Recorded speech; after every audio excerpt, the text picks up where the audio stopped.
I'm so curious, like, I want to hear all about it. I mean, the foundation gives away $9 billion a year, and so the amount of like everything that goes on behind the scenes to make that happen, right? And like across the world, from like the Ministry of Health in Africa to get a new vaccine design to, state assessments in education in America. So I think it is Joel here. by far the most complex, like, matrix organization I've ever worked in. So far, I'm just kind of in awe of like the benefits of the building and it's a beautiful place, and Melinda specifically focuses on like, because the foundation is so focused on the well-being of people around the world, they also want to prioritize the well-being of their employees, kind of like what we're talking about here, but they've been thinking about it for a lot longer. So it's cool to see. With a lot more cash. With a lot more resources. Yes. And people seem really nice, and I still have absolutely no idea what my actual job is. And they said it will probably take me about a year until I figure that out. So I think I'm gonna have to give myself a lot of grace. Like I'm used to adding value immediately, and the person who I'm replacing today was like, I'm gonna put on my calendar right now to send you an email at 3 months and 6 months and 9 months to remind you that it's still okay if you don't feel like you know what your job is and you aren't adding any value, because at about a year they just see like the light bulbs go off, and which is very different than the last few things I've done. I've been building it myself, and so I'm like, as opposed to like learning a job that has already existed and then trying to make it better. And like I already have specific ideas in my head of how I want it.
But they're just so thoughtful about like orientation and onboarding and mindset stuff really early. It matters. I'm telling you.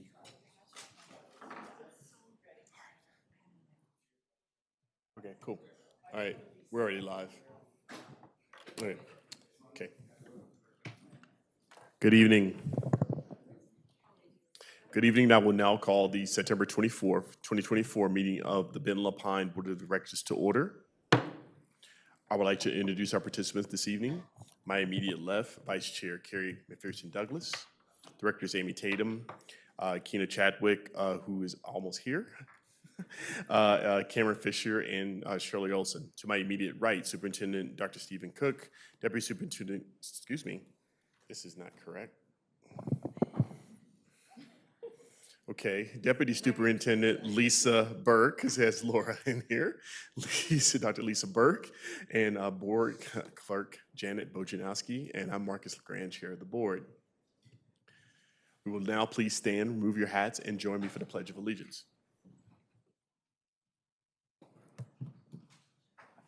I pledge allegiance to the flag of the United States of America and to the republic for which it stands, one nation, under God, indivisible, with liberty and justice for all. Thank you all.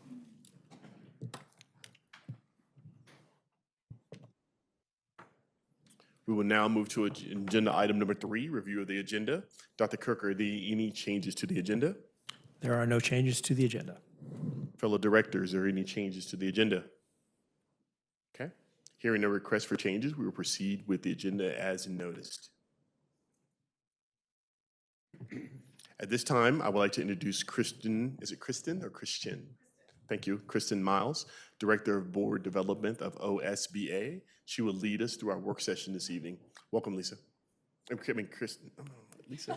Lisa's right here because her name wasn't on the agenda. It's like, I'm sorry, my bad. Kristen, Ms. Miles, thank you. Thank you so much. I'm very happy to be here. It was a lovely drive down. Nice to be here in nice weather before the winter sets in. Thank you for having me. I know I've got a couple hours with you tonight, and it's kind of fun to sit in this seat. I am on the board of my local school district, so I usually get to sit in your seats and get to look at and talk to people in this seat. So I know we'll go ahead and get going. I don't know if we can switch over to my presentation. There we go.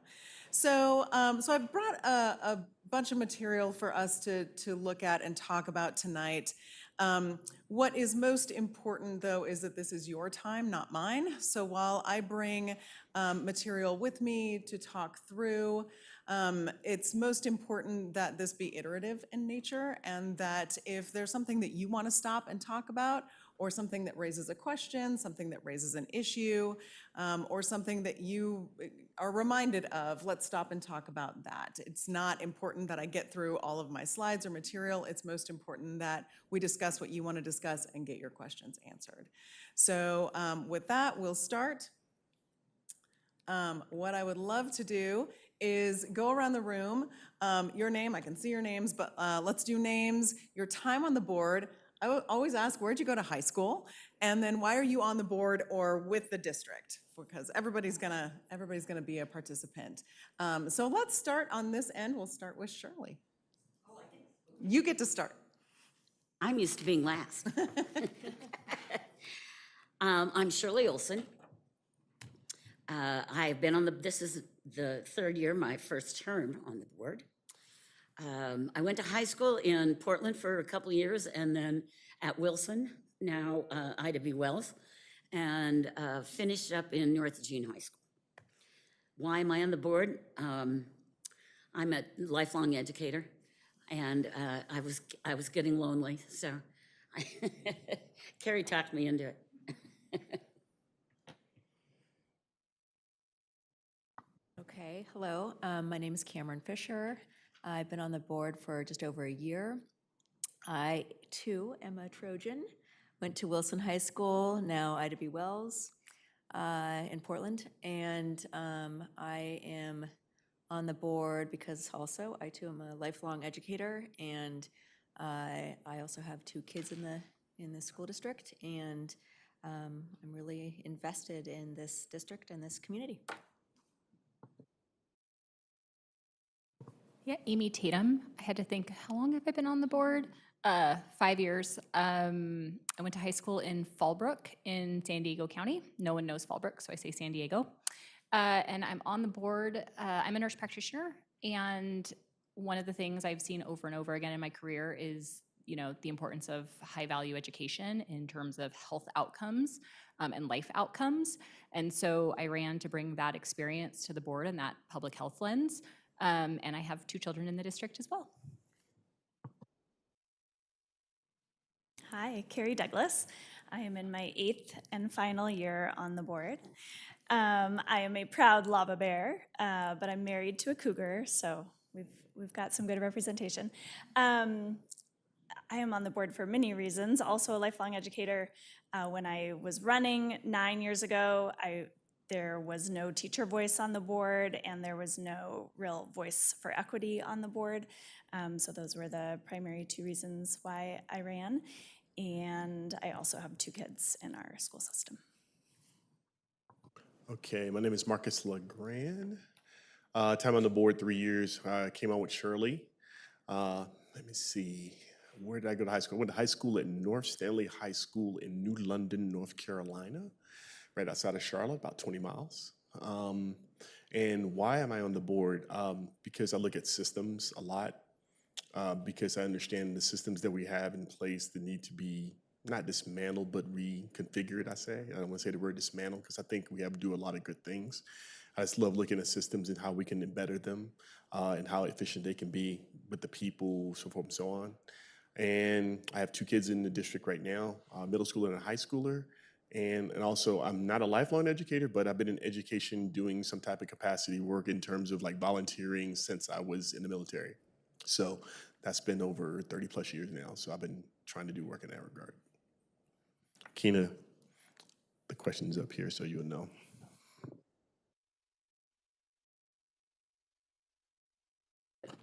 Hi there, Keenan Chadwick, pronouns are they, them. Time on the board, I think this is 2.5, 2 years, something like that. Where did you go to high school? I went, like the actual name or like the place? Western Massachusetts. Why I'm on the board? Because I have 2 brown babies with queer parents, and the Youth Truth survey data for queer youth is just so sad, and that trajectory continues through doing employee engagement research in organizations. The trend is consistently lower than any other demographic. So that's why I'm on the board. I'm Steve Cook. I'm the superintendent of Midland Pines Schools. I've been a superintendent now. This is starting my 4th year here. I went to high school in Dodge City, Kansas. And I'm a lifelong educator. This is all I know. And so taught for 13 years, building administrator for 12 district administrators since. My name is Lisa Burke. This is my first time in this station. Let's see, I went to high school in Idaho Falls, Idaho, Idaho Falls High School. And I am part of this organization because I know that education and learning is the most important thing that anybody could spend their time on. And I feel lucky to do this work, so I'm excited to be here.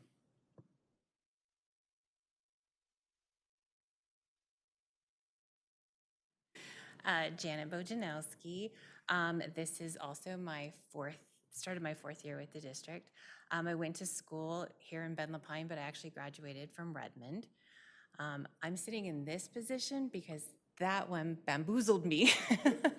I actually applied for the executive assistant position, and he convinced me that this is where I needed to be. So that's why I'm here. Thank you. Just so you know me a little bit, I'm Kristen Miles. I am on the Tiger Tualatin School Board. This is my 2nd year, so I'm a brand new board member. I thought I knew everything about being on a board, having been with OSBA for 8 years, and it turns out I do not know everything about being on a board, which is great. I went to high school in Salem, McKay High School in Salem. I am on my local school board because I have a child in the district, but I also spent 8 years walking around the state, well, not walking, driving around the state, telling boards how to govern and how to do their jobs, and I figured it was probably time for me to walk that walk as well. And I've learned a lot, and I get to celebrate and commiserate with boards now around the state. I'm also the director of the board development department after spending 8 years as a board development specialist. And I'm so committed to the idea of board governance and relationships with superintendents that I went and got a doctorate in that exact thing. I had no idea I would be such a nerd for this job. So very committed to the idea of what we're all doing. So a little look at the agenda, and thank you all for introducing yourselves. I know we want to talk about the roles of the board. What is governance and what is management? How to make a difference. How do you make a difference? There is a lot of research that shows us that the board impacts student outcomes.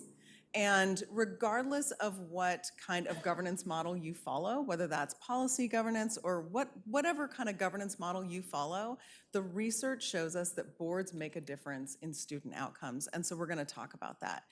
And then I always bring some scenarios to workshop and work through some kind of fun scenarios. And then we're going to talk about how to focus on board and district goals. Like, what is the board's role in that, in focusing on board and district goals? And then in the end, I have some suggestions for just using tools for collaboration. And that will probably fill up our 2 hours. But again, if there are things that you want to talk about and work through, we'll stop and do that as well. So the first thing I like to do is just hear a little bit from each board, just to level set. What's going really well right now? And then what are your current challenges? How do you see those things? I know that school is just a month in or so, but you've all got some history with what's going on. And so I want to start with, and not everybody has to answer this, but just what are a couple things that are going really well? What are some current successes that you see?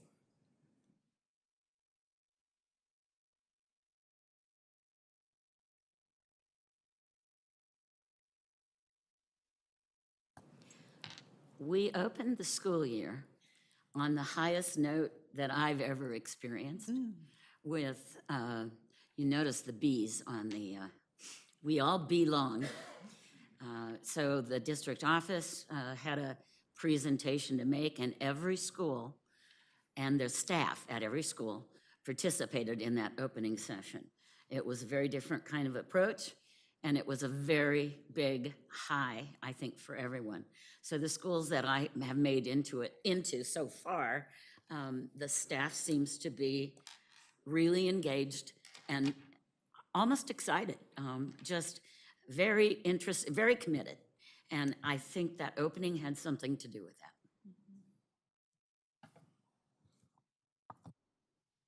Thank you.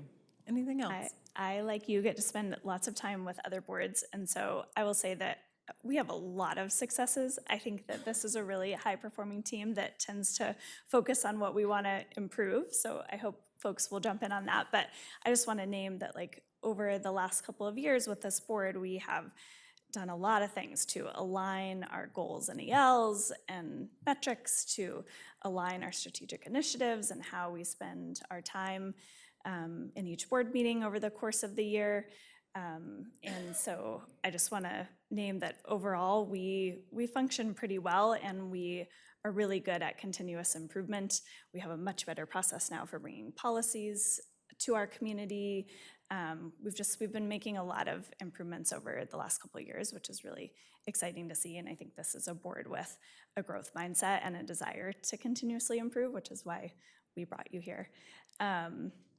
I think when I think about challenges, I think your bullet about how to have impact, or what was the, how to be impactful, I think is kind of where we really want to dig in. Like, this is a board that really cares about the success of our students and families, and don't always feel clear on the best way for us to leverage our passion and knowledge and skills in order to ensure the outcomes that we want to see. Thank you. How about one more? I would just piggyback off of Carrie, because I agree with everything she said. And I feel like the biggest challenge facing us is just the financial challenge that is statewide, right? We want all of these great things. We want improvements for our kids, and we realize that we're going to have less funding to do it unless the legislature really changes the funding formula. That was kind of a challenge, so I'm going to add a success. I think the heart that's in our teachers, like, it's so strong and so nurturing and so compassionate, that when you go into the schools, I think you feel that. Even if it's a day that's difficult or frustrating, it feels that way because staff also want to do better by the students and families, connecting families with the schools. So I would say the level of commitment from the staff that we have right now. Maybe just one more quick thing just to tie today to tomorrow. I think our board really wants to do our duty to the public who elected us to hold the district accountable for the taxpayer dollars that we steward. And we want our board meetings to be a good use of time for the superintendent and cabinet who spend many, many hours putting it together and being here. And so just like finding that balance of meeting the needs of the public while being good stewards of the time of the leaders who are actually doing the work in our schools every day. So we're going to focus on our work and relationship with the cabinet tomorrow. But again, as we try to have impact, how do we balance those needs? Thank you. Thank you. That's great level setting. That's just some great background knowledge and a little bit of, you know, what we might dig into and not skip over or not brush over too much as we go through, because I've got some stuff for each of those things, especially as what you raised as interests. Okay, so not everybody has to answer this, but why do you think the board matters? In general, why does the board matter? And a related question is, why does board culture matter? So what is the relationship between board members? Why does that matter? And why does your relationship with your superintendent and staff matter? I know you're going to dig into your relationship tomorrow and that positive connection with your cabinet, but as you just said, but why do all of these things matter? Because they do, but what do they mean to you? And you can just popcorn out on any of those that speak to you.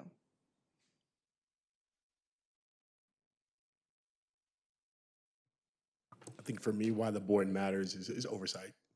Just oversight, like understanding, you know, the work that they're doing, just to help give guidance and have an understanding, clarity, because when we walk out into our constituents, to the people who elected us, we have knowledge on how to be able to explain what they're doing. Because, you know we can get everything at that high level. I know everybody might not be ready to have that conversation, but we can at least have information and insight to be able to talk about what they're doing, because we know how hard they work. So we want to make sure we do that. And I say why the board culture matters is because even though we may not always agree, at least we have the ability to be able to have conversations. And I think that culture matters for us to be able to, at the same time, be able to, what I like to say is stop, drop, and roll, be able to have that emotional intelligence to be able to go, hey, you know what? I may not agree with what they're saying in the moment, but let's clarify it. Let's have a conversation instead of just going back and forth or bickering or whatever you like to say. So I think that's why the culture matters as well. And then finally, why does the relationship with the superintendent and the staff matter? Because if they can't work cohesively, we can't get any work done within the district. And I think that matters for him to be able to have the autonomy, or them to have the autonomy to be able to do that is great. But at the same time, too, for us to be able to guide where necessary. That's how I feel. So. That's great. Any other thoughts on any of these? Anyone want to add? I think just like culture starts at the top. It also bubbles up from the bottom, so both are important, but the tone we set, the vision we set about what to prioritize, how we treat each other in this room professionally, that all sets a tone for the rest of the district. And the superintendent should be focused as much as possible on outcomes and students. And so it matters that we have a strong culture where there's oversight and accountability, but our superintendent isn't spending an inordinate amount of time like managing a board that isn't contributing in a positive way, when he should be focused on the, you know, trickle down to the students. Great. I'd just say that board culture matters a lot, because if it is not comfortable sitting with these folks, we're not going to come to agreement, and we're not going to get anything done. So I have sat on 2 contentious boards as a staff member, and it's not fun. So I'm so happy to be a part of this group, and I think that our comfort with each other and with what we have to do, and our kind of underlying agreement on what our job is, we'll see today, manages also from Steve. I would like to add that the board sets the vision, and that's why they matter. They establish that vision and then hire a superintendent that is willing to believe and follow into that vision. And if those aren't in alignment or agreement, then That's when you find out how well you disagree, which is a good answer to the second question. And I think the right answer to the second question is a board that can disagree effectively speaks to the culture of the board and how a board does not have to line up. And if 4 votes happen in any direction, then the board moves forward and the superintendent and team move forward with that decision and we move on. And that's the most effective answer to those 3 questions is watching how it happens when a board is dysfunctional. And that's the difference you can see quite evidently.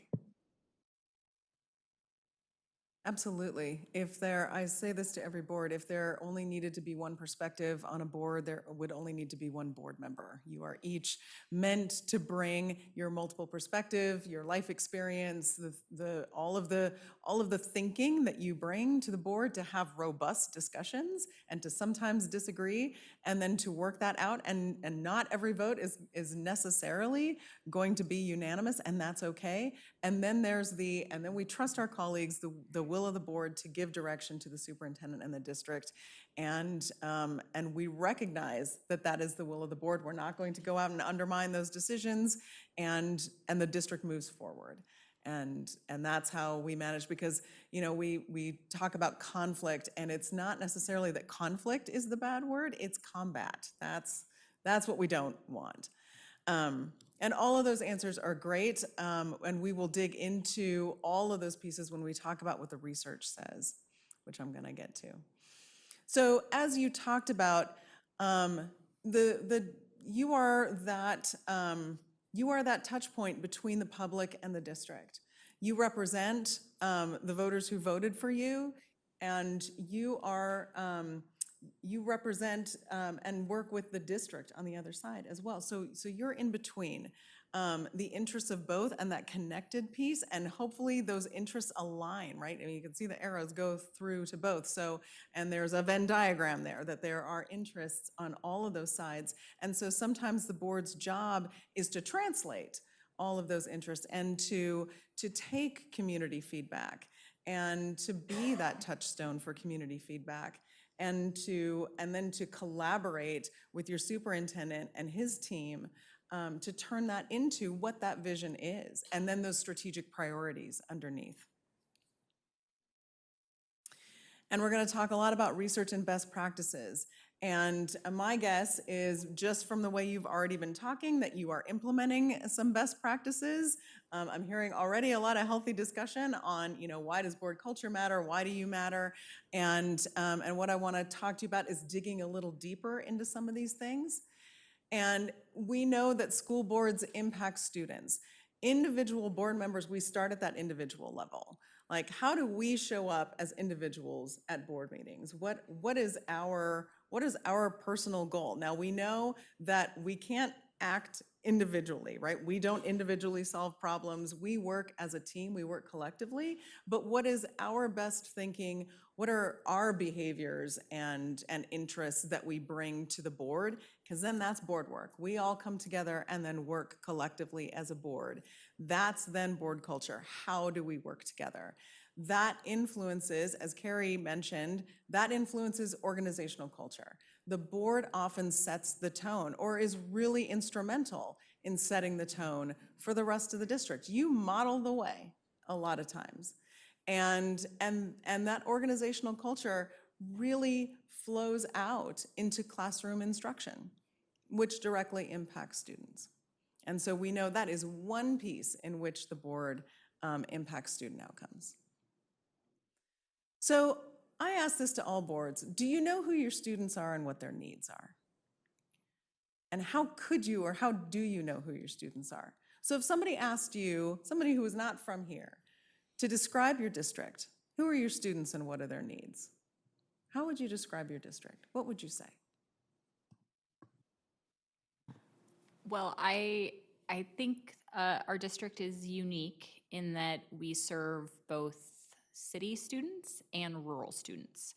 And so I don't think we can say that our students here are monolithic, nor do I think you can say that in any district, right?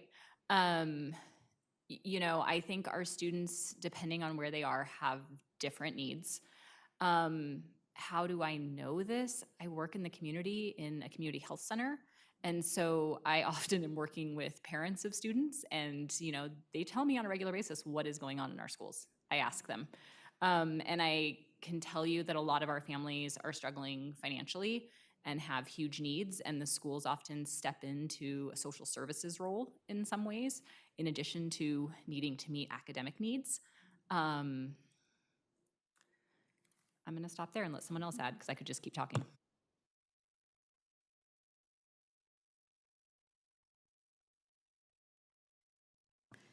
You always know I have something to say, don't you?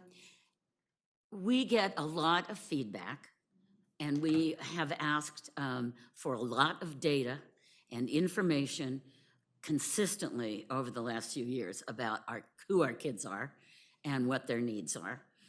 We also are pretty active in our schools, showing up, being in classrooms, being at student activities, and I have a granddaughter now in high school here, and you know that the rest of the folks have their own kids in the schools. That gives us not only the information coming from external services, if you will, but when we're in schools and we talk to teachers and we walk into a classroom, you can feel what's going on. And again, we do have a huge variance in kids' needs.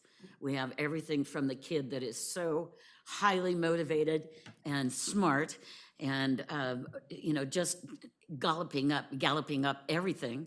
And then we have our kids who are just struggling about where they're getting dinner.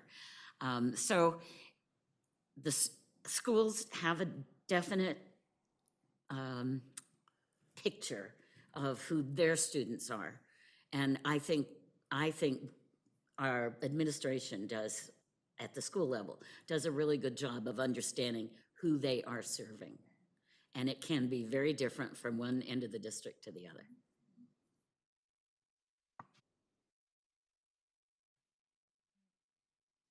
Thank you.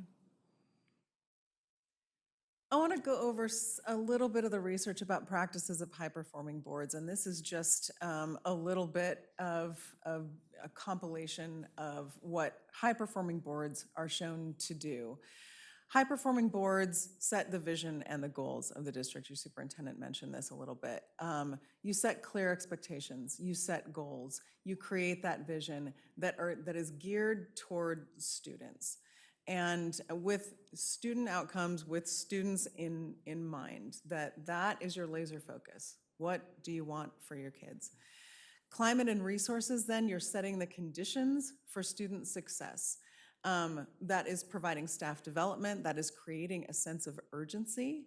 That is not to say that boards are saying this has to be done tomorrow, but that this is important, that what our vision and our goals are important. And we are looking for progress that is measurable over X period of time. And then aligning and sustaining resources to meet those goals. That means often that you're setting goals prior to budget season so that you can align those goals with your next budget. Because as much as possible, and I know that, there's not a lot of shifting funding around sometimes, but as much as possible, you're putting your resources where your priorities are. And then data and monitoring, holding the system accountable, monitoring progress, using your board agendas to do that.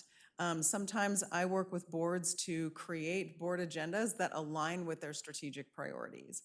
And if you can't easily fit what you're talking about under your strategic priorities, obviously there are other things that come up. There's always going to be another piece, but really working to build what you're talking about into your strategic priorities so that you remain focused on what you said that your vision is and what you want to do.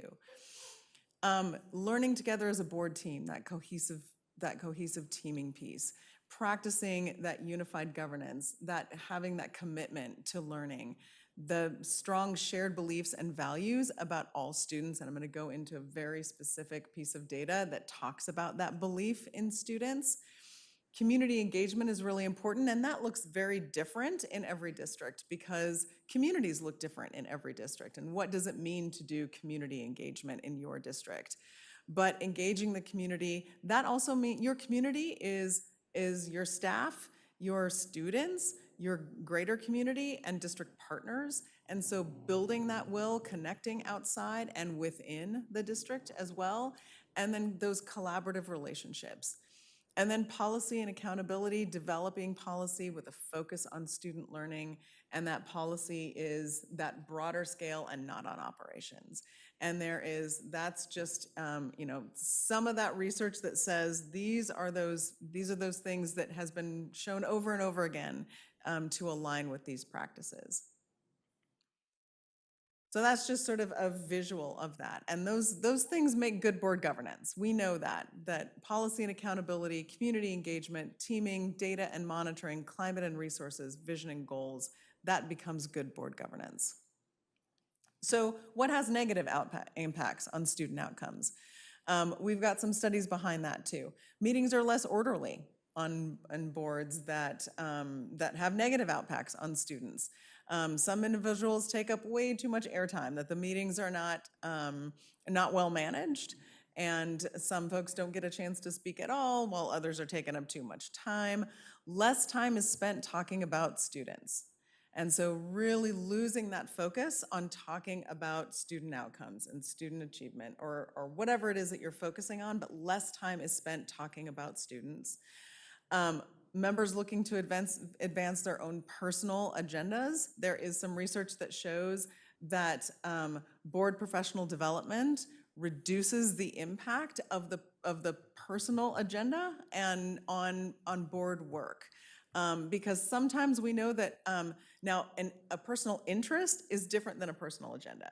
So we all get onto our boards with interests in wanting to improve student outcomes. And sometimes we have specific knowledge and specific expertise that we bring onto our boards, and we want to contribute that to our board work.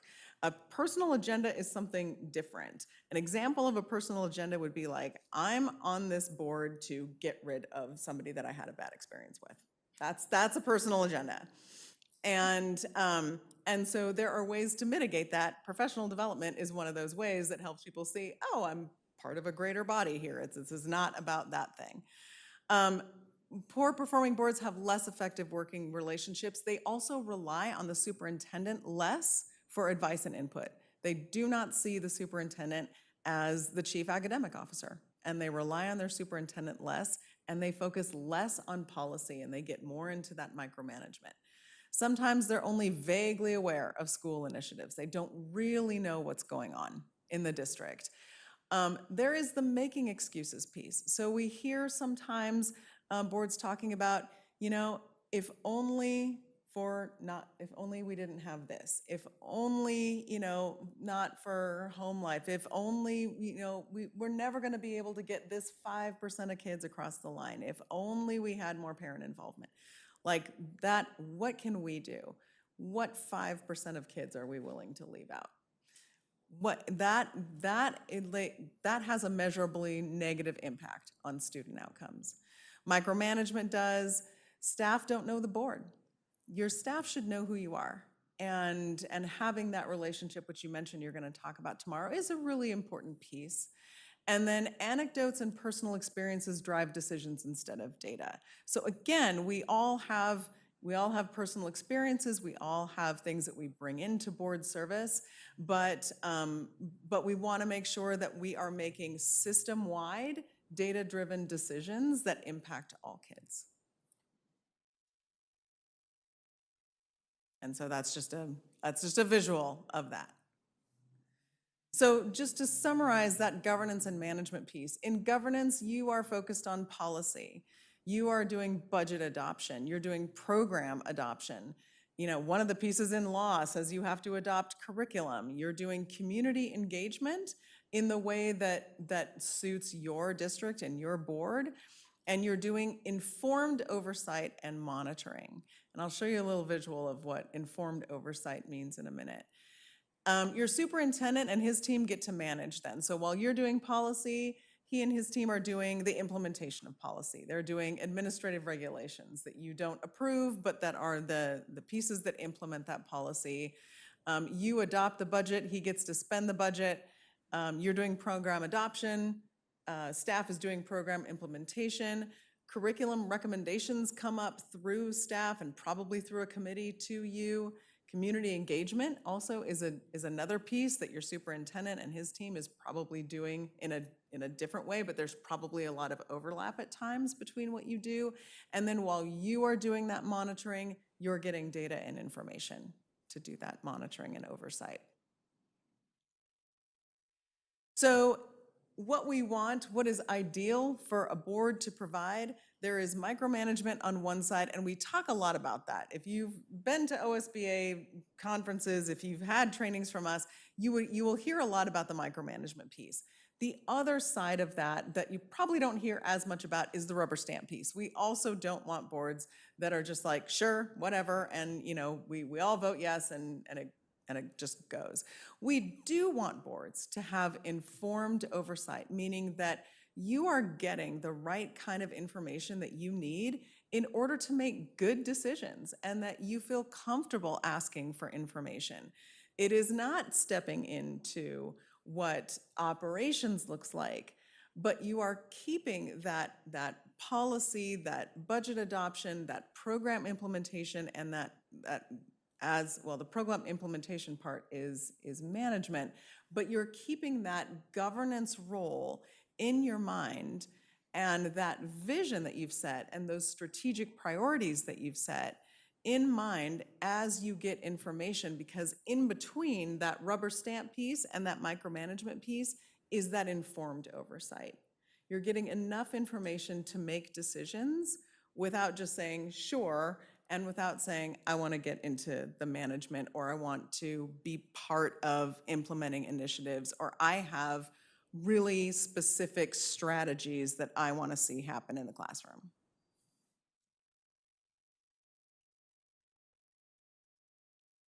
So the board, as you know, hires and evaluates the superintendent.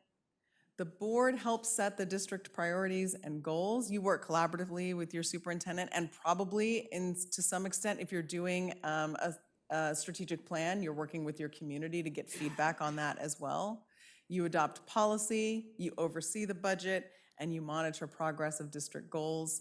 Then your superintendent hires staff and makes recommendations. Obviously, you have to approve contracts, turns district priorities and goals into action, develops and implements policies and develops ARs, plans expenditures and manages the budget, and then reports district progress to you. So in summary, the board recognizes that it's essential to have that mutual understanding of that role. And the board supports and practices team building as an essential part to this relationship. So it's really important to have those times like you're going to have tomorrow to do that team building piece, that you do that with each other, that you do that with your staff to really underscore what are those roles and responsibilities. Sometimes there is a line between those two, and then there are the gray areas, like where do we overlap sometimes? What can we ask for? And we're going to talk a little bit about that, and I'm going to ask you for some input on that in the end.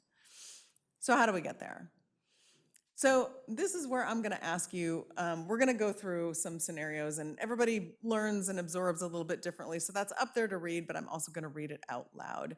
And here's one scenario. So during a recent board meeting, a board member rejected the proposed vision statement, "We succeed when students thrive, all means all." They indicated that it was impossible for each student to achieve at a high level. "Many students do not have the support at home necessary for them to be successful," said the board member. "This is an impossible goal and should not be approved by the board." What are your thoughts on that? How soon is the election?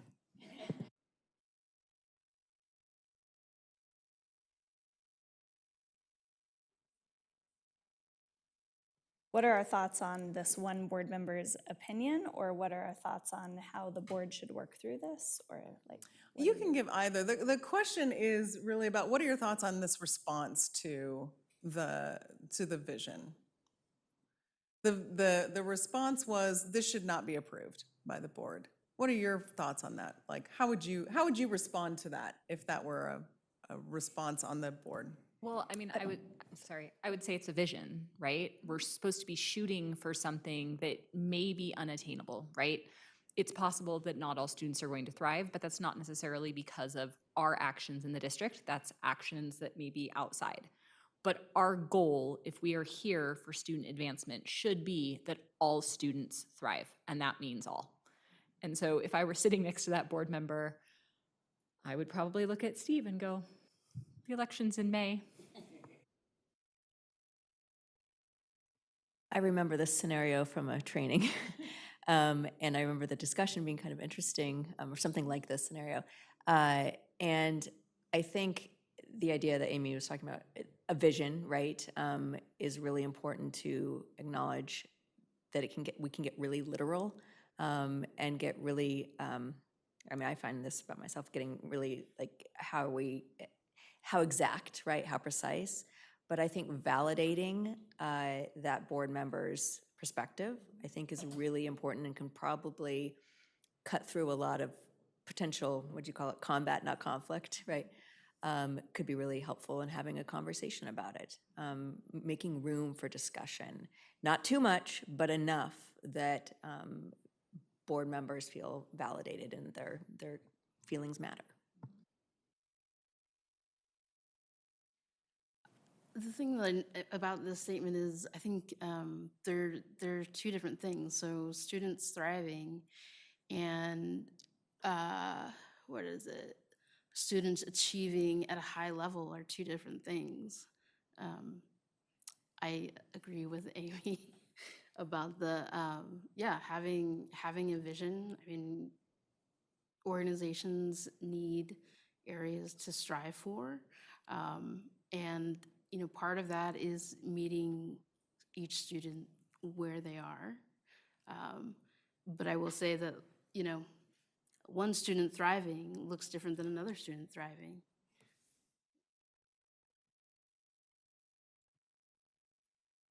I think Cameron makes a really important point that that there are probably some in tying the validation question to board culture in this case, that there might be sort of a really some folks might have a pretty strong reaction to the it's impossible and should not be approved by the board, because it is supposed to be aspirational. This is a vision, right?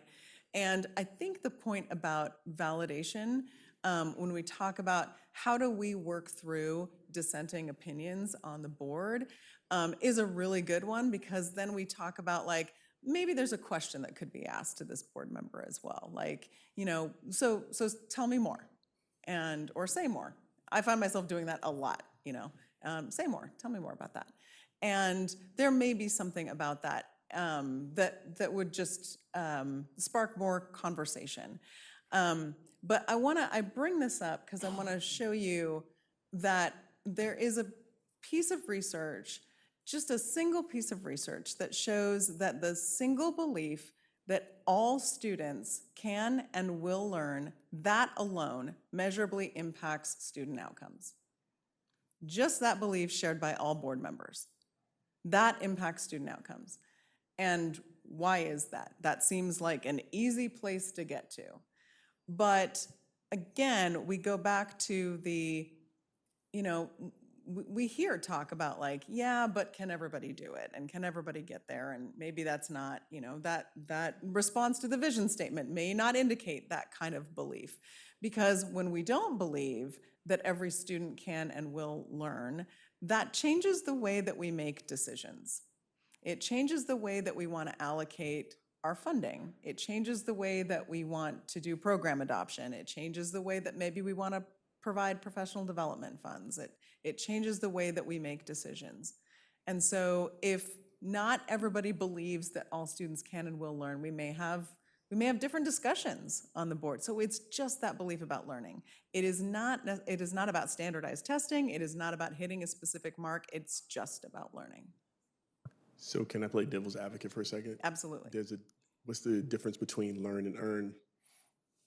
What's the difference between? Learn and earn. Will learn, or they earn it.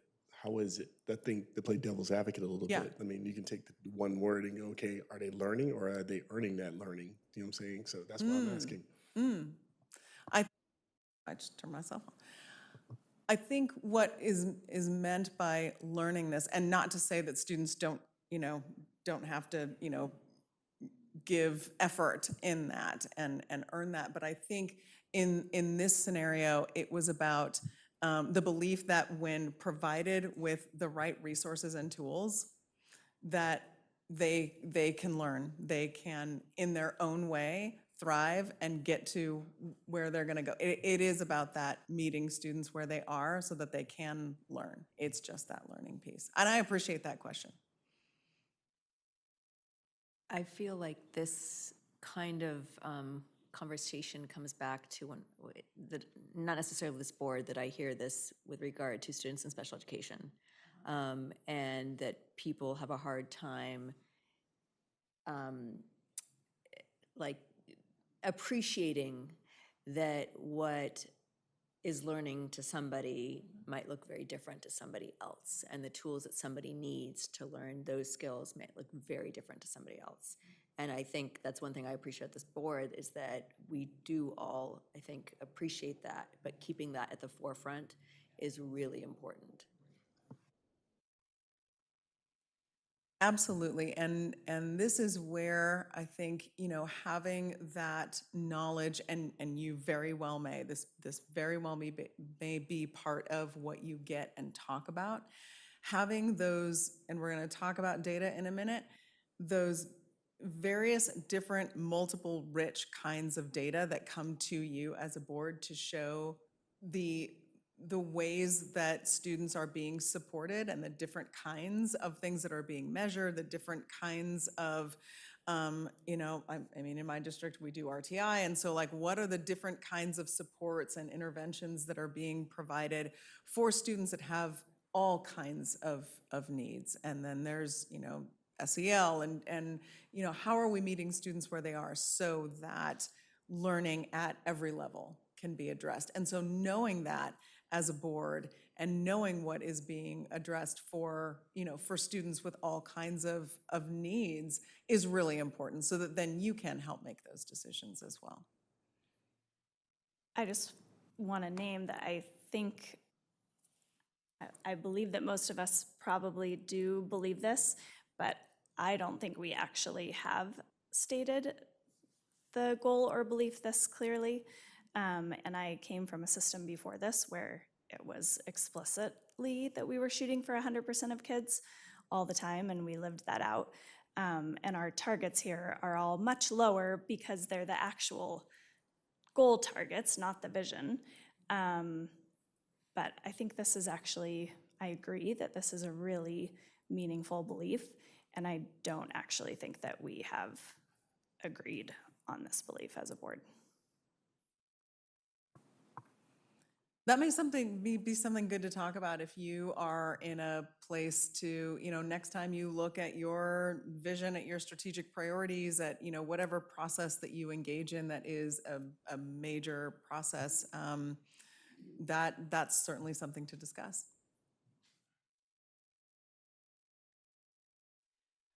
This is obviously not something to digest or memorize, but just to give you a little bit of chronology of where some of the research comes from. So prior to about the year 2000, it was really assumed that boards didn't do much, that you kind of sat on top of the system and that you were way too distant from the classroom to really do anything.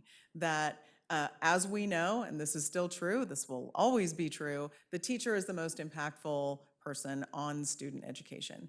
And the belief was, by the time you get to the board just kind of rubber stamped everything. They didn't know much about what was going on in school. It didn't really matter. And there was a very prominent researcher that was like, boards should be gotten rid of, they don't matter. And the question was asked by a doctoral student, in fact, in 1999, are we sure about that? Or do boards actually do something? And so the Lighthouse inquiry came out of that, and it showed that, no, wait, boards' behaviors and characteristics actually do have an impact on student outcomes. That was very exciting in the board governance community, which is relatively small. And a ton of research followed that just kept showing over and over again that that was true. And so that's just some of the research that needs to be updated. There's been more since, although there was a little bit of a lull during COVID. But it's been confirmed and shown over and over again that boards really do have an impact on student outcomes, which is really exciting to be on a board and know that you are impacting students, your decisions are impacting students.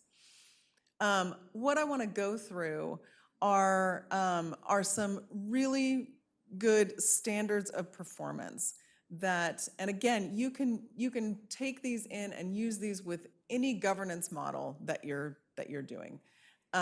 This is just what the research shows. This is when we talk about how do you make a difference? What are the kinds of things that you can do and focus on that make a difference? And so there's a researcher named Tom Alsbury, spent his entire career studying board governance and board superintendent relationships. And through his research and through his, he's not done a meta-analysis, but gathering other research, has come up with these 12 standards of performance that if you are working on and working toward these things, you will measurably impact student outcomes. So we'll go through these, and I'm going to stop and ask you what your thoughts are, like what you think you're doing well, what you think you could use some improvement on as we go through each of these. So the first one, and one of the really foundational ones, is vision-directed planning.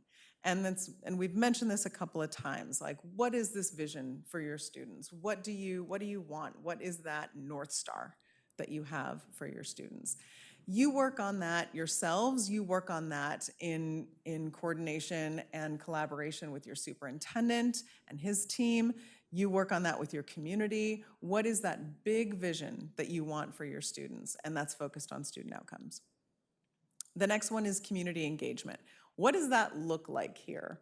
What is that? That's going to look different than in a rural district. That's going to look different than in my district. That just looks different wherever you go. But what does it mean to meaningfully engage your community and support collaborative partnerships?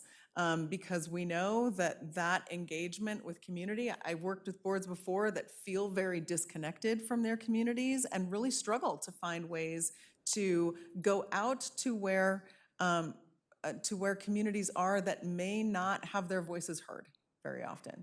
And sometimes we know that asking folks to come in doesn't necessarily produce a lot of results. So then board members are like, we need to go out. We need to do more outreach. Effective leadership is just that, is how you lead the district, establishing that focus, establishing that direction. Part of that is making sure that you give your superintendent the authority to do things so that decisions can be made at the most local level. So knowing that your superintendent is the chief academic officer of your organization and giving him the authority to make decisions so that he can delegate other things. But it is also having an empowered leadership style. You all take this job very seriously, and showing that you have the authority and the willingness and the humility to make big decisions for your students. And then accountability. So having those high expectations, holding the district accountable for reaching those results. And so we'll talk about what that means with respect to monitoring, but aligning your policy and resources with your strategic vision and goals. So to the extent possible, saying, all right, this was really important to us this year, this is what we're gonna do about it. Like, this is how we're gonna put our resources. Is there a new curriculum adoption that needs to happen? That will bubble up from the district. Are we, do we need to invest in PD funds in a certain way? Is there an FTE ask this year in our budget? Those kinds of things, aligning your resources to go along with your strategic priorities. Are there any of these right here that resonate with you as far as we're doing this really well?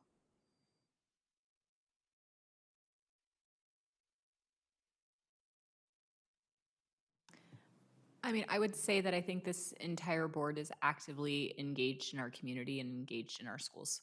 And I feel like because of that involvement, we have a sense of what is going on and what is the experience of our various stakeholders within the system. Great.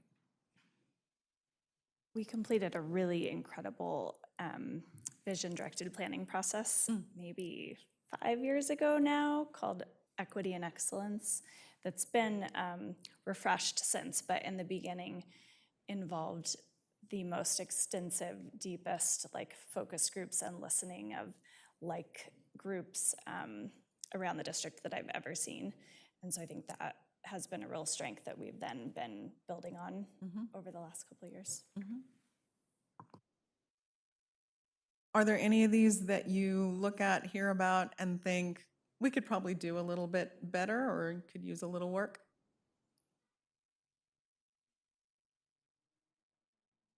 I think we want to know how to do accountability better.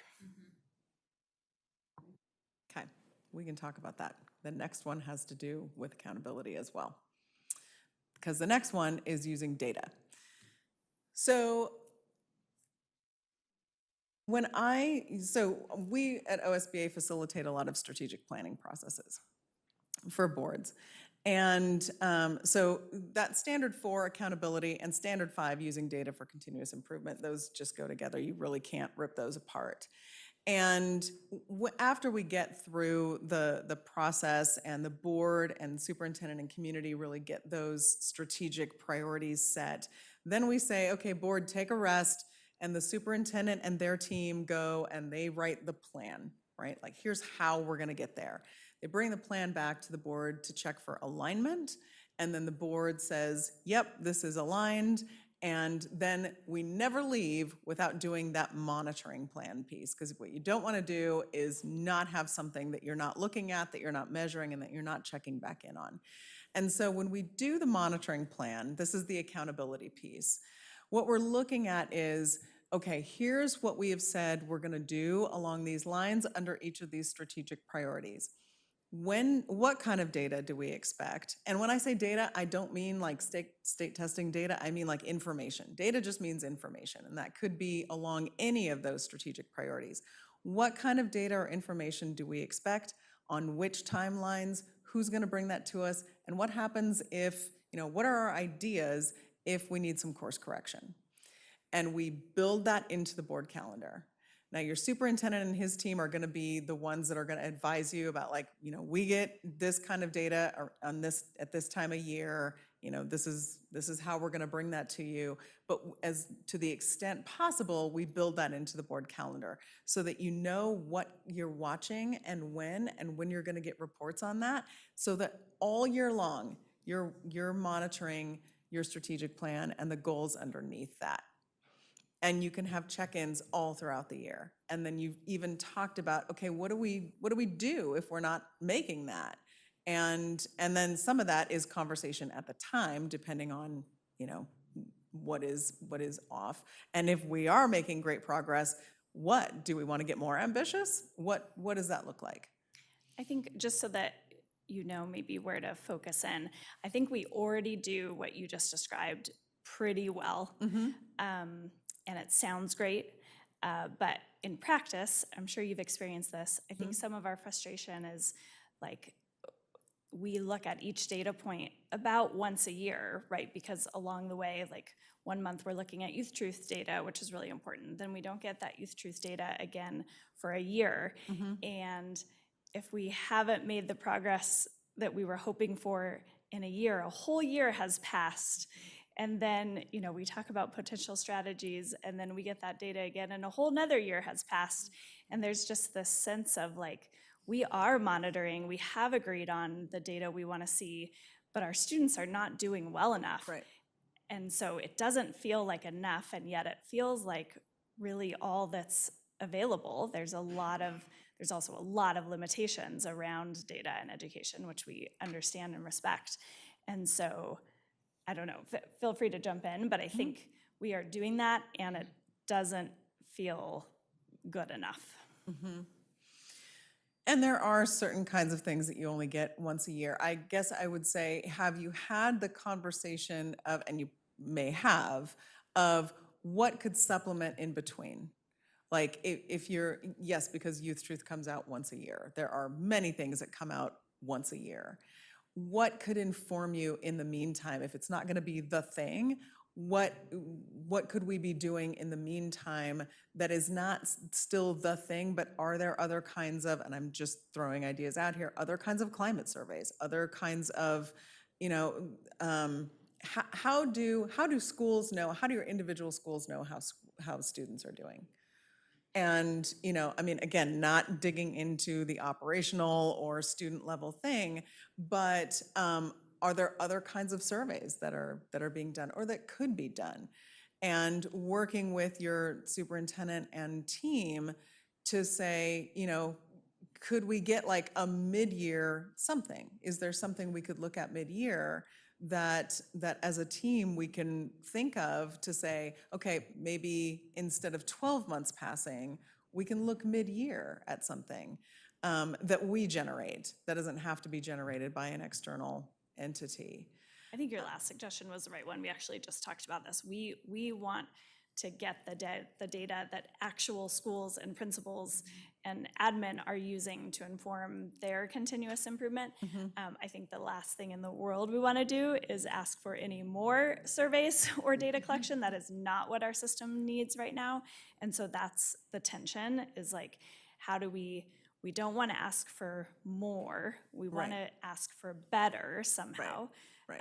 And so if you have any specific examples of how districts do this really well, I'd really appreciate it, because I think we're really struggling here, and not from a, like, we have really smart people. Yeah. We are trying to be reasonable in how much we ask for. The board does not currently feel satisfied.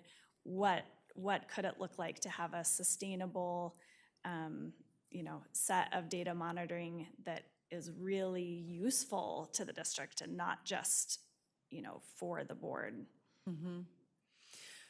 Well, I mean, I will ask, you know, is that a conversation that has been had yet?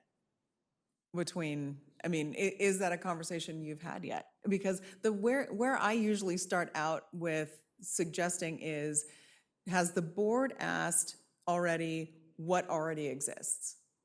Because there may be something that already exists that the board doesn't know about. Like, are there certain schools, and this is where, like, in a larger system, there may be something happening somewhere that's really great, that's informing one school that isn't necessarily happening in other schools, like, or there may be something happening in all schools that is informing those schools that the board hasn't asked for yet or doesn't necessarily know about.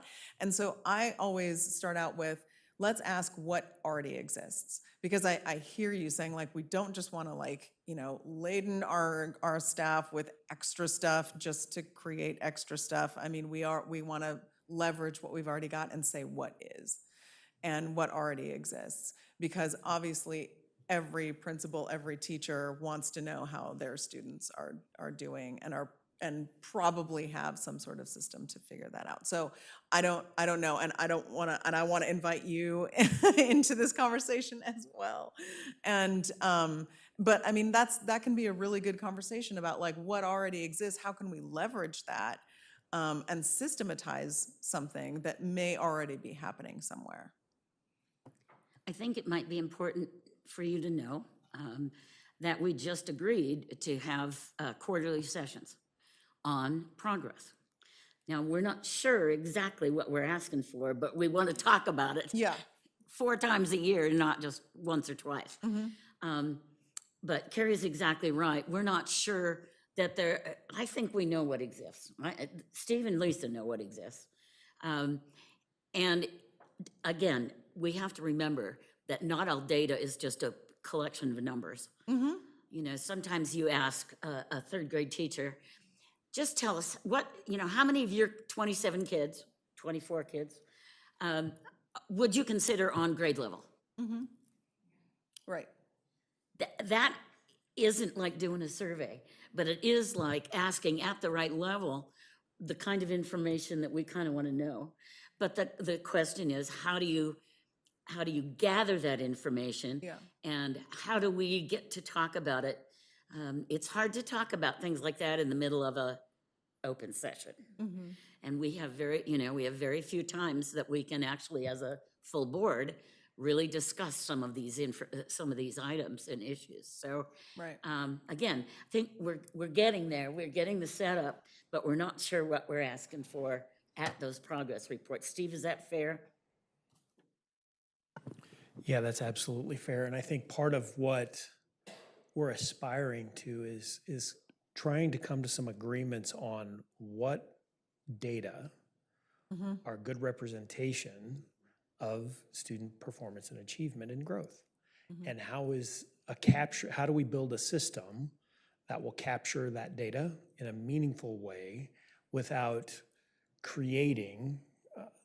without the action of creating additional work for staff in our schools to have a system to monitor this data at the kind of policy level, so that this dashboard, this whatever it is that we're monitoring, there are meaningful indicators of student performance that we are reporting out on quarterly or perhaps even more often if it serves us.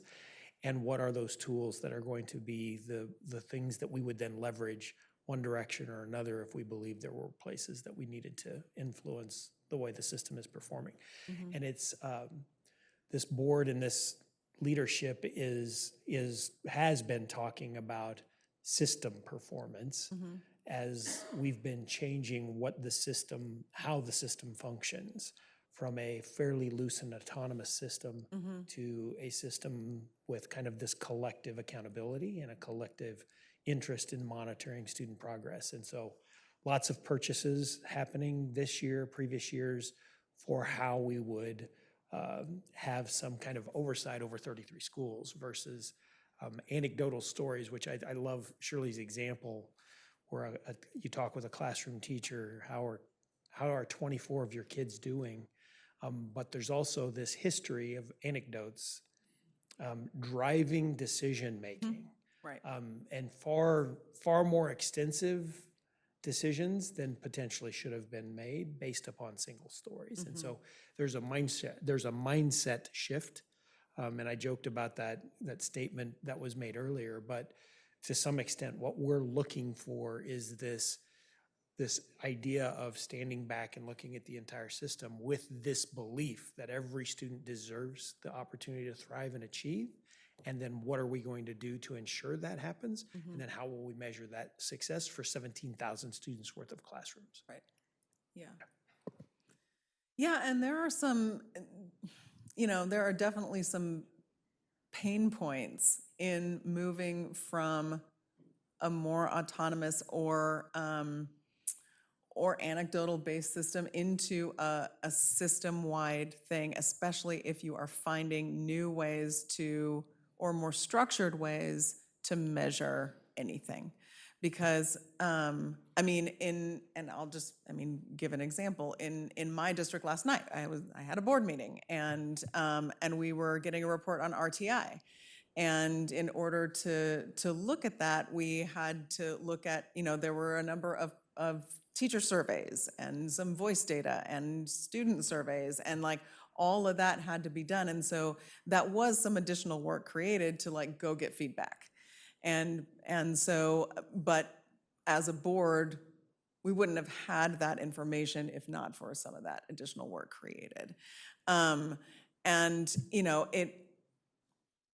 There is a point at which, I understand that balance between not wanting to create additional work and wanting to move to a system at which, you're not making decisions based on anecdotes, because that is really hard, because you could ask any individual, what are your thoughts on this, and get a very different set of information than somebody else.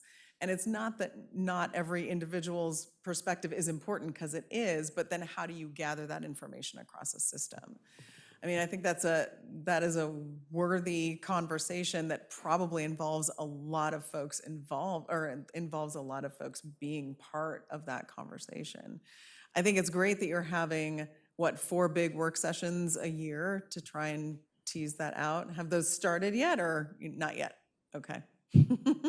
Kristen, if I could add, it's part of this conversation is one that I've had for years, Yeah. and will continue in this spring, especially as we start with the long session, and we are talking with legislators Yep. about how do you all keep asking for more money? And you, then school districts are saying, we need more, we need more, we Right. need more. And legislators want answers like, we keep giving you more. Right, the accountability piece. And the accountability Yep. just seems to be like nothing changes. And so this isn't the same as that conversation, Yeah. but it's similar. Yeah. In the, what are this kind of, what are the student outcomes that are going to be directly impacted by this initiative that we're investing in, whether it's a new curricular adoption, whether it's a early warning system that we're implementing Yeah. for an MTSS model, and how do we correlate the student results to the implementation of that data? And Yeah. is it directly impacted? Are those outcomes measurable? And I think that's part of what this board is really engaged in and wants to and we're attempting to deliver upon that. Yeah. And I think I think both sides are entering into that with full engagement and full like commitment to it, but it's also, it doesn't line up as neatly, Yeah. I think, as we would all like. Yeah. I think the only other thing I would say, and I'm not hearing this or anything, I'm just sort of saying this as a practice, and I don't know if any of you were at our summer board conference. If you were, you may have heard this, but we use the phrase strategic abandonment. And what I mean by that is not strategic abandonment of an initiative necessarily that the district is doing, but of a board's ask or focus sometimes. So what I mean, let me, before too many eyebrows get raised, let me describe that. So sometimes we as board members are really interested in all the things, because of course we are, because we are here to look at, we have many interests. And in order for us to be in that place where we are not necessarily asking for tons of work to be created, there is that strategic process where we're looking at, okay, for this year, we know that a ton of work is being done by the district over here. And for this year, we may need to be asking for a little bit more in measurement, in however that works, in surveys, in measurement, in whatever. We as a board are gonna focus on a couple of these things, which is gonna maybe, ask for more depth or an investment or something like that. We know that you're doing a ton of work over here, but we as a board are really gonna focus on this couple of things. And what I mean when I say strategic abandonment is we're gonna also trust that this other work is being done over here, but when we ask for a little bit more, it's gonna be focused in these couple areas. And that, that's gonna really align with our strategic priorities, with our strategic vision, and really help us keep laser focused. And so if we are asking for a little more, it's only gonna be in these couple areas. And I've seen boards do that, and then it may help balance some of that. We don't wanna ask for everything, and drive that focus while there's still a lot of work being done on the other side. Just one quick idea that actually came out of a comment that Lisa made earlier and then what you're saying. I wonder, like, take staff thriving, for example. I think we have some sort of like staff satisfaction survey or something that we're working on, or we're trying to figure out what that is. But what if we surveyed a representative sample of staff every other month, but each staff member only took the survey once a year, but we were then getting like a pulse on, are we seeing an improvement in staff satisfaction or survey more regularly without, like, to your point of like, we want more student data, but we also don't want students taking tests all the time. Could we ask 200 staff members to fill out a survey, more often to kind of balance that out? Can I just say that? No, but Texas Instruments does that, and they do it beautifully. And at the end of the year, they aggregate that data, and you have, we should definitely look into it. It's a great best practice, and I love that you brought it up. And it doesn't over survey folks. And even, I mean, I know, I feel like I'm a broken record asking for key drivers of engagement, but like literally, those are the drivers. And even if we did it at each level, high school, middle school, elementary, I mean, literally 5 minutes in SPSS. And you could be cutting back so much work that each of these leaders are doing, working on the youth truth data, the results. But yeah, Carrie, I love that idea. Sounds like that may be something to discuss at when you're talking at your first work session, or, I mean, that sounds like there's a lot of really good thinking bubbling up, and I don't know, there just maybe, and it's messy when you first are trying to create systems, which is actually going to be on the next slide, when you first are trying to create systems that that leave behind some of the more fragmented decision-making. There can be a lot of role confusion then. Like, what is the board's role in what we ask for, and where is administration's role, and how do we stay in our governance role in looking for what we are wanting to see to make good decisions and not overstepping, but we still all have the same interest. And so having that really frank and good conversation about, let's stay in our governance role and still be able to share some ideas. But that using data piece is about that meaningful quality data from multiple sources. And so it sounds like you are interested in and having those conversations. Cultural responsiveness is the next one, that recognizing that diversity comes in so many forms, and that we need to reduce and eliminate barriers to access for all students. That's part of our job as board members. Applying diverse perspectives to policy and program approvals. Many boards do this through utilizing an equity lens, but modeling that, expecting that throughout the district is one of those practices that, again, impacts student outcomes. Culture and climate, creating a climate of expectations that all students can learn. So not only having that belief, but having the expectation of that belief across the systems, and establishing that and modeling that positive, safe learning environment, and ensuring that that environment is consistent across the system. And again, modeling professional and respectful relationships. And then being a learning organization. So that self-renewing, reflective organization that you engage in professional development, your staff engages in professional development, you celebrate those kinds of things. And that recognition that everyone can lead from the position that they're in, and that you encourage and nurture those leadership capabilities across the organization. Anything here ring in your ears as though you're doing them well? The culture and responsibility and culture and climate, for me, I think that's areas we're improving on, we're getting better. Because I think that, like Steve mentioned earlier, the culture has to shift along with the systems. And people are starting to realize that and recognize that from the conversations I've been having with constituents within the community. But people still think it's slow. They still think some of the cultural pieces, we're getting better at it. We're starting to recognize some of those differences and stuff like this. We're putting things in place. But I think at the same time, too, we know we still have a lot of work to do because the intentionality of how Oregon was set up for years and trying to shift what that looks like, I think has been the hardest, especially looking at the demographic differences here as well. The populations are increasing here, so as those things increase and change and different people come looking to live in Central Oregon, I think it's going to be essential for us to continue to work on those pieces, because having buy-in, I think, is one of the critical pieces for a lot of people.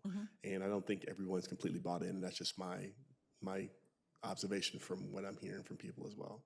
And also, my observation and what I'm hearing from people, sorry. So that's me.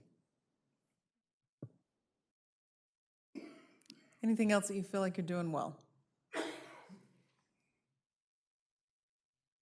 Anything you feel like you need some work on or that you're interested in working on? I think one thing any learning organization can probably work on, and I certainly feel it in Ben Lapine, is you are surrounded by people who are very committed and very interested in getting better and moving forward. And the idea of reflecting and celebrating is something that is rarely done, and rarely done well, and rarely done with consistency. So I think that we can think about that differently, or try to highlight those pieces in ways that we maybe aren't currently. So Lisa, are you saying toot our own horn a little bit?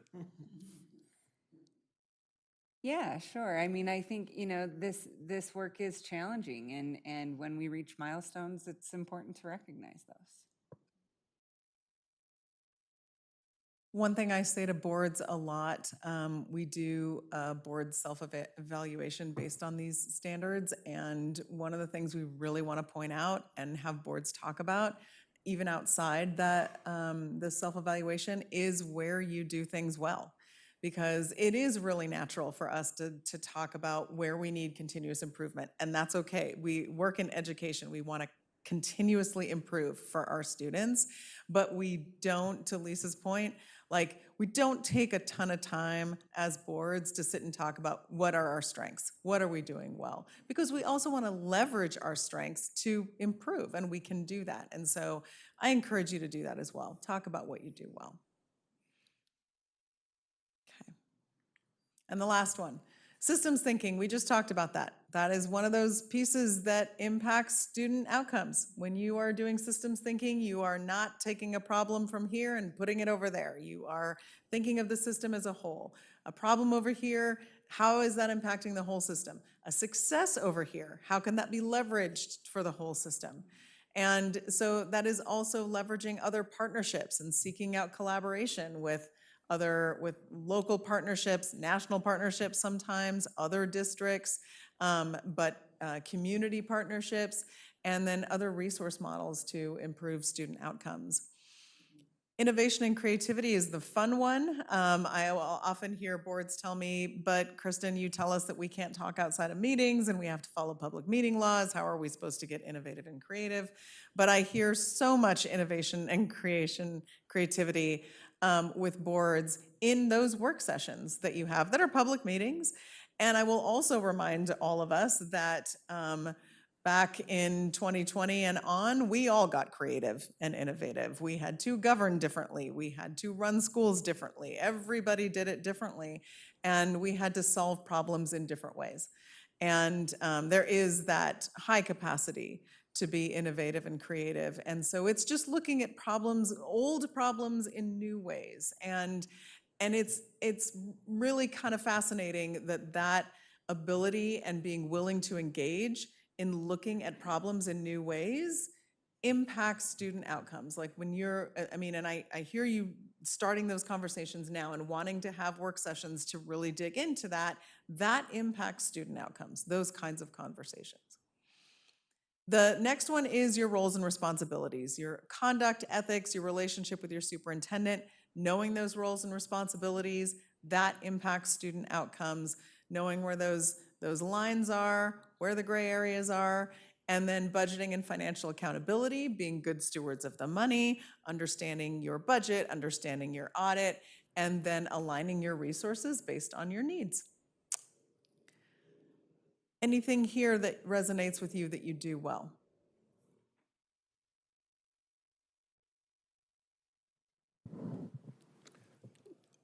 One of the things that I think that we do well is board member conduct, ethics, and relationships with the superintendent. There's an ongoing habit of, if somebody's frustrated in our district, whether we're talking about internally or externally, that they'll immediately run to a board member, and board members have gotten very good about making sure that gets pushed back into the system so that it can go to the right. Not even just me, like even back to the place, like, have you talked with the principal? Have you talked with the teacher? Have you talked with the individual? And that's not always been the case. And when we, especially, I came here in the middle of the pandemic, which meant There were lots of things that came our direction that were decisions, in some cases, completely out of this body's control. Yeah. And so there's been a much better process as we've migrated out of the pandemic, whatever you want to call that, and making sure that we even, and I include all of our team in the back, that are making sure that it gets pointed back to this close to where the incident occurred. And so we've done a really nice job with that, I feel. That's great. I'll add that I think there are a lot of places within our district broadly that can point to this idea of innovation and creativity. And that brings with it excitement and sort of like a flywheel of ownership of whatever initiative is going on. And that is a really exciting thing. I think on the flip side of that coin, what we have been not so good at is saying, okay, now if we're going to do this, what are we now not going to do as a result of choosing to do this? And so even to your example, Carrie, of like, hey, maybe we can, survey staff in a certain way, like that would be certainly something to explore with our, association and whatever. And we would also need to say, and that means we wouldn't do something like a youth truth or something like that in the same way. But traditionally, our district hasn't been so good at that latter piece. It's sort of like, now we do these 2 things, now we do 5 things. And our system is just at a point where every spot where you point to, it's like, like I can't do more. So we have to become good at choosing to spend our time and resources on the right things versus what's kind of good, because turns out a lot of things are kind of good. Right. Strategic abandonment. Anything here that you feel needs improvement or that you would want to work on? I would just say that it's not that systems thinking, we just need time. We just need more time to build the requisite systems that are going to help us get data sources that are going to answer and be a part of lots of what we want to monitor and the questions that we have for the performance of the overall system. Yeah. I'm probably going to regret this, but budgeting and financial accountability, I feel like we have a couple big meetings every year, and we go through, our team does an excellent job of summarizing, and I think that's also one area from the community that I hear a lot. I don't know if it's just like they just don't know what they don't know, but like there's this just that we're not managing the budget well, and that's why we know why we don't have the funding that we need.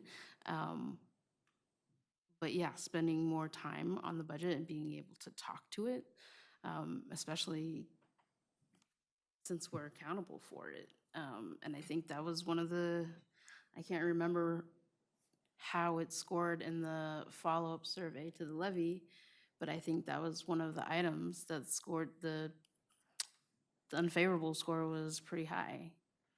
It was 8%. 8% of the public thought that we didn't manage the budget properly. But like you said, everyone doesn't know how the budget works completely. So it's kind of that misnomer. Yeah. I just want to add a tiny bit of nuance because I think it's important. Our district is incredibly financially sound and our money is budgeted extremely responsibly and well, and every audit shows that. I think the questions are around priorities and wanting transparency around how money is spent, on different priorities. And so the idea of like, I'm used to in the business world, like no presentation would be given without including financial information about what's spent on that specific initiative or priority. So that kind of throughout the year, a better idea of what choices are we making about how we spend our money. But I just want to make sure that I don't think there's any concern that money is being spent like irresponsibly or that we're not a fiscally sound, financially responsible district. So, sorry. Yeah, no, thanks, Carrie. And I mean, that, like so many things, comes back down to communication, right? What does communication look like? How are we doing it? Are we doing it? Yeah. Thank you. I want to talk just a little bit about impacting the superintendent's leadership. So it's really important that, you know, your relationship with your superintendent is key. It is one of the most impactful relationships that you have. Your relationship with each other is really impactful, but your relationship with your superintendent is another way that you can make a difference, because that impacts student outcomes as well. And so, can the board impact the superintendent's leadership? So there is some brand new research out there that looked at board behaviors and characteristics and superintendent's leadership through the model of transformational leadership. So I'm not going to go into everything, but like transformational leadership is the leadership style that most superintendents align with. And so through a study that measured superintendent leadership style and that measured board behaviors and characteristics through these standards, boards that did well in community engagement, that's standard 2, cultural responsiveness, and using data, the higher the levels of the board performance on those, the greater the level of transformational leadership that the superintendent had, particularly in the domain of inspirational motivation, which is one of those domains, one of the domains of transformational leadership. It allowed the superintendent to be an inspirational leader to staff, which is a really important thing to be. And so the better boards engaged their communities, the more culturally responsive they were, and the better they used data, the better their superintendent was at being able to motivate their staff. So there was a direct correlation between those two things, or those 3 things, which is really important. And so what does that look like? How does that align? So what did that mean for community engagement as far as how that translates into superintendent and district work? That might look like advisory committees and admin and teachers involving families in decision-making and strategic decision-making. What does using data for continuous improvement look like? Again, multiple sources of high-quality data, using growth metrics and showing gaps and opportunities in data, which you probably already look at. And then cultural responsiveness, the celebration of diversity of students and families, students seeing themselves in the curriculum and using equity lenses. So those are those practical pieces that boards work with their superintendents to implement that, again, measurably impacts student outcomes. Just wanted to say a little bit about that relationship piece between boards and superintendents. I know, I'm watching the time, we've got about 20 minutes left. So I'm not going to go through all these scenarios. What I want to do, I'm going to skip a bunch of these. What I want to do is get to what are the potential gray areas? Because I think it's important to talk about, we've talked about board responsibilities and we've talked about superintendent responsibilities, and all of those scenarios that I showed you are, some of them are kind of funny and some of them are really obvious. All of them come from somewhere. None of them are made up. But I want to talk and have you all talk about what are the potential gray areas where the board and administration overlap, and where might bigger conversation be, or where do you see points where you need more clarification? And this might tee you up for a different conversation, but if we could identify some of these things for you tonight, again, it might tee you up for a bigger conversation later. But I wanted to identify some things that I see and see if these resonate with you. I see some gray areas typically between boards and administration in community engagement. What does that look like?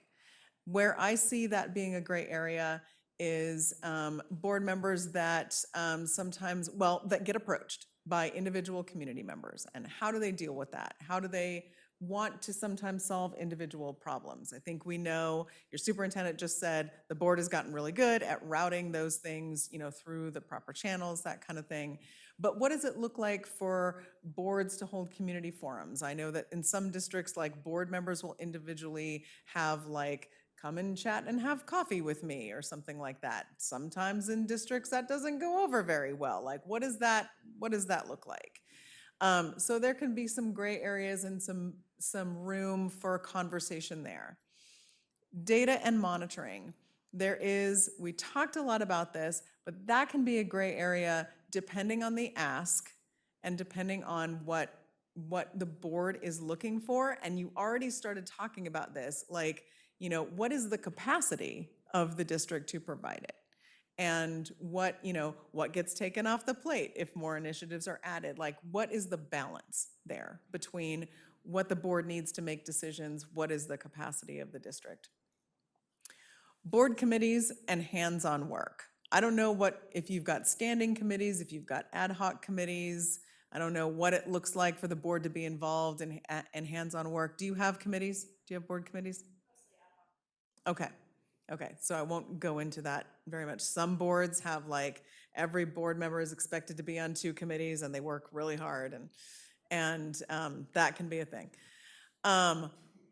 Policy versus administrative regulations. Some boards really like to, they want to really be involved in how policies are implemented. And not really, or they want to approve administrative regulations, or there's not, like, a super clear line between policy and administrative regulation.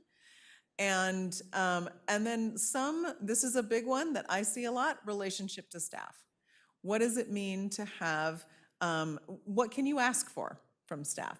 Some districts have really strong feelings that all requests and communication lines be routed through the superintendent, that board members do not talk to staff. Everything goes through the superintendent. Other boards have a much looser structure, or other districts have a much looser structure, where, it is like, if you need something from cabinet member or senior staff, that you can go to them, especially if you are preparing for a board meeting and you know that senior staff member is going to be the one presenting. You send your questions to them in advance that you're going to ask at the board meeting, or you can ask them for information individually. And that can be a real gray area. I see this all the time. And so those are the ones that I kind of wanted to tee up, see if anything there resonated with you, and then see if you had examples of things that you either wanted to discuss and bring up, or set yourself up for your discussion tomorrow. I would like to discuss policy versus ARs. Okay? And it's because, we have administrative policies and board policies. And, we primarily govern through our executive limitations and board ends, right? Mm-hmm. But then we have like 5 or 6 board policies. We recently had a conversation about an advertising policy that has taken almost a year for the district to work on.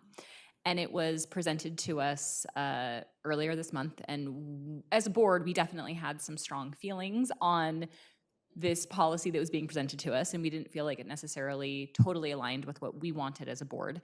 And so Superintendent Cook said, well, maybe we need a board policy about that, in addition. And so as a board member, I'm kind of like, well, then are we stepping out of our policy role, or should we be writing more board policies actually? So I would love just some kind of guidance and feedback on that line between board policy, administrative policy, ARs, how that fits in policy governance. Can I add to this before you answer? Yes, please. This was a policy that went before multiple student groups for feedback. So there was a lot of stakeholder engagement on it. And not that anything Amy said was incorrect. And there was a conversation, and has been actually several follow-up conversations about, should there be something that is a statement from the board level about the values that set kind of the parameters of a policy that would live under this kind of value statement. And so it's a bit of, I think, I don't want to speak out of turn, but I think it's a bit of a conundrum, because we had so many stakeholders invest in this, lots and lots of really quality good discussion with our students, and about the role of additional financial resources that come from volunteers in different groups and how that, whether or not there's a sign you get to put on center field because you purchased a right to that, and who gets that and who doesn't. And then to have that come to the board and for the board to go, oh, I don't know. And I'm not all of them, of course, but somebody feeling like, I'm not sure this aligns with my thinking. And so then what now? Right. So in order for a board policy to be written, what does something have to rise to the level of? Like, what is that process? Like, if you've got like 5 board policies, like, We're asking you. okay. There's, I'm wondering like we have how an you got opinion. the Well, ones well, that no, you and have. like I've spent time looking at other large school districts and just searching like board policy, and some have no board policies, and some have like 1 board policy, and some have 200 board policies. So, Most of them, yeah. I kind of want to look at it from as a board who's following policy governance, like Right. what is the right way to do it? Right. And may I add, on top of that, the historical, I guess I'd like to know historically, how has this board addressed that? And I'd like to hear your thoughts too, but Yeah. Being only on for a year, I'm still trying to learn, and maybe Carrie, you could speak to this too, of both directions. Yeah. I think that's kind of what my question was, like, historically, in order for something to rise to the level of being a board policy, if you've got very few of those, like, what has that criteria, like, what has had to happen in order for that to rise to the level of think- board policy? I think most of the board policies that have currently existed, we administratively have said this shouldn't be an administrative policy. Okay. And we've suggested that it become a board policy, and for them, and we've tried to work on the language and then let them kind of muck around in that. I think there's more than 5, but there's not a lot more than that. There might be 6. Like it really is like very few. And the only one I feel like I remember the board leading was Every Student Belongs, because it was a state law, Yeah. right? It's Like a that's state the only law, one where right. maybe you have other examples, I mean, Carrie. Yeah, I mean, one good example was our equity and anti-racism board policy, which was really about like setting values and vision and kind of goals and guardrails around a set of work that wasn't represented at that time in the goals and ELs. So it was like not operational. We weren't telling them how to do it, but we were setting a like values and So when you look around the state, I think what you will see is something a little different than what you have. Most districts end up adopting OSBA policies. And so most districts have the 200 policies that you see, right? Which are meant to be similar in that, like, the board policy is meant to be, unless it's prescribed by law, necessarily vague and broad, right? It is the AR, the process that's written underneath that says this is how we implement it, and not every policy has an AR. In fact, that really not every policy has an AR. And then they're broken into sections, but there are a couple hundred of those. So there are, in our system, there are many, many, many board policies, and then they're implemented. So you know, the OSBA policies take a much broader view of, like, you need all of these rules, boards adopt the rules, boards can change the rules unless it's prescribed by law. I think that, you know, I think that you're in a tough scenario if there's been a lot of broad stakeholder involvement, and particularly if students have been involved, right, and that have lent their voices to what this has come out as. Would you consider, if there is a board policy that needs to sit either next to or on top of this, however that you see that, well, let me ask you this. What would you want that policy to do? Would you want it to be in support of the administrative policy? Or would you want it to be ancillary to that? Like, what would be the goal of that board policy?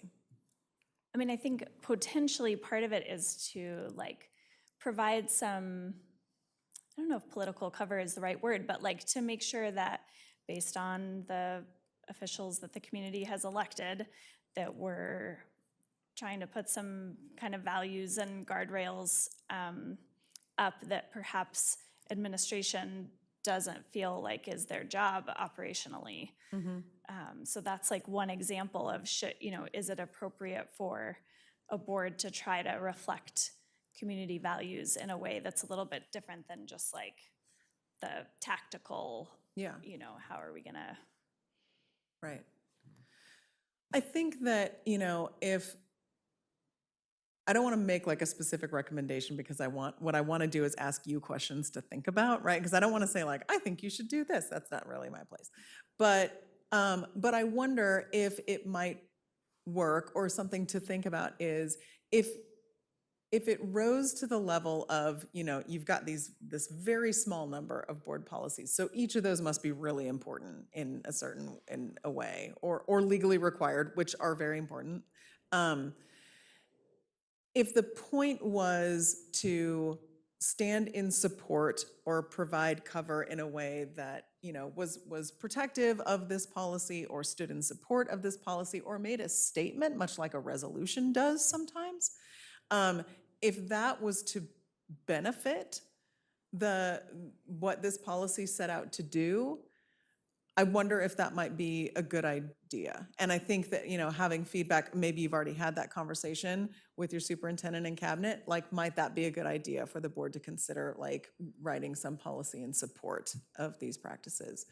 I think that, and I don't hear anybody saying this, but like, doing something to maybe it would be a different conversation to change what was already there, I think, or to want to modify that. I think that would be a different conversation. But what I'm hearing is, and you can tell me if I'm wrong, is that the interest right now is in, maybe providing an umbrella for what was already written, or standing in support of it, or, saying this was important enough to rise to the level of what the board wants to bolster as well. Am I hearing that? I think it's fair to say that there's varying thoughts about what currently exists. Okay. That we presented on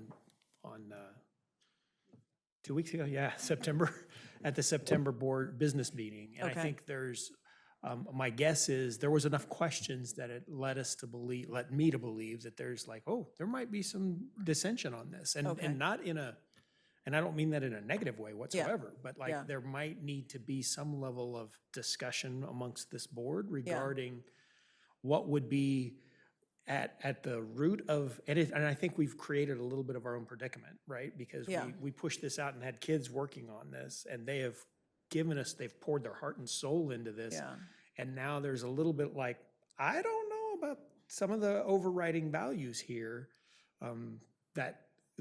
and I'm speaking for them, and I should not, but that was what was clear to me, is that there are some questions about what the values that sit at the root of the way this policy is written right now. Yeah. That's out for public comment right now, by the way, too, and I think it closes today, as a matter of fact. It's closed at 5 today, so we're curious to see what we've gotten from our community. But I think this board has not taken it on, has not had a chance yet to take it on as kind of a philosophical discussion amongst the 6 of them. So if it's out for public comment right now, will you already be reflecting on it anyway, because you'll be reflecting on the public comment that comes back? We were just saying, like, maybe that's actually the way you get community input, is to take public comment input and revise it. And maybe the board doesn't need to step in.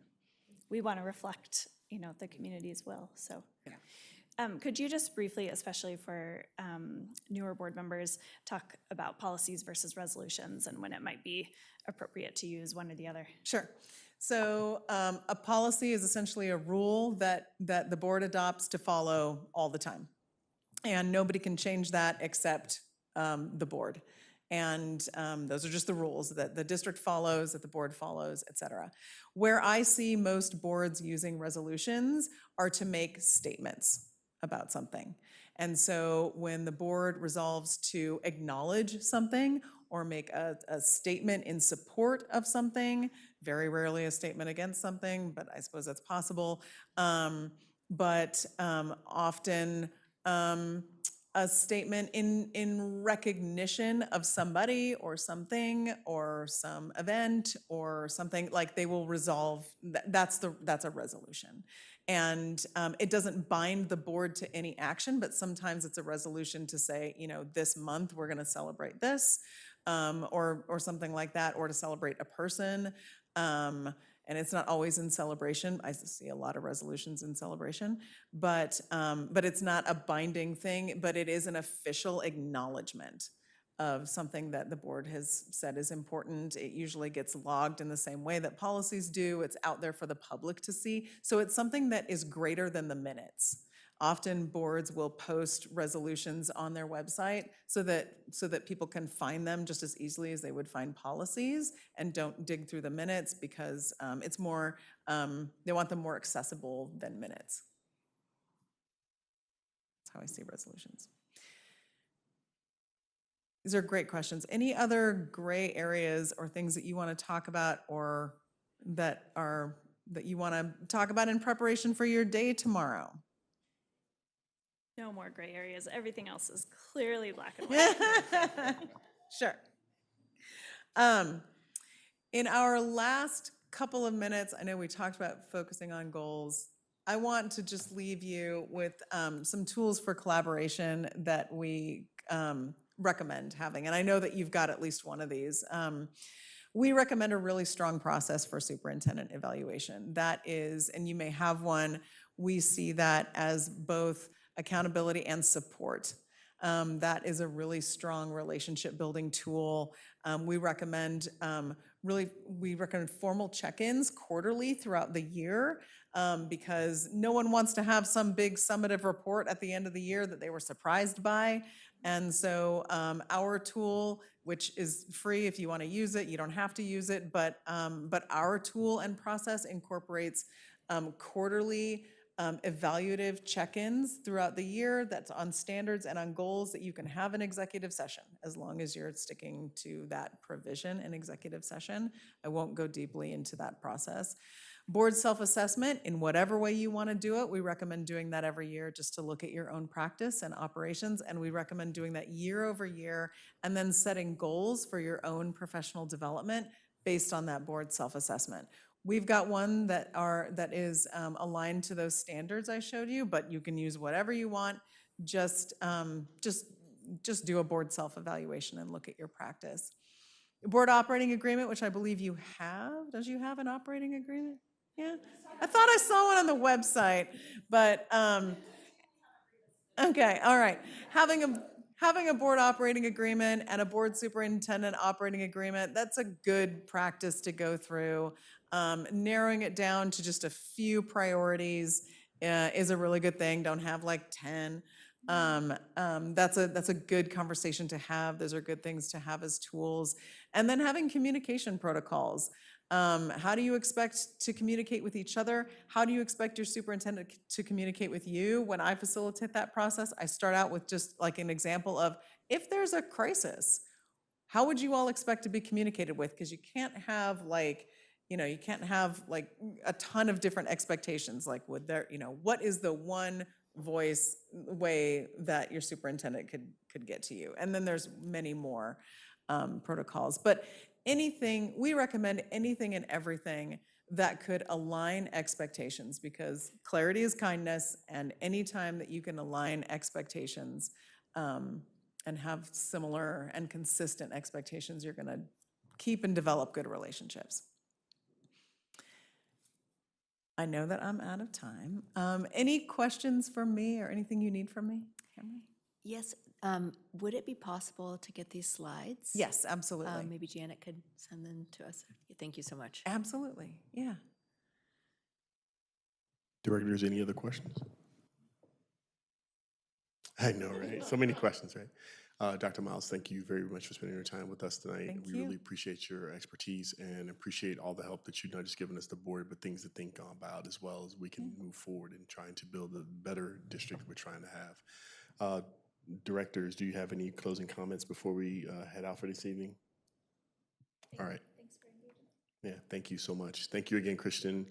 Our next board meeting is going to be our board retreat, which starts tomorrow at 11:30. Is that correct? 12:20, I'm sorry, I got the wrong time, my bad. 11:30, 12:20. Yeah, don't worry about it. I know which I is, yeah. Lunch will be served at 11:30 and the meeting is called to order at 12:20. There it is, okay. And also, our next regular school board business meeting is scheduled for October 8th, and it will be held at LaPine High School. I'm looking forward to going to South County. And with that being said, this meeting is adjourned.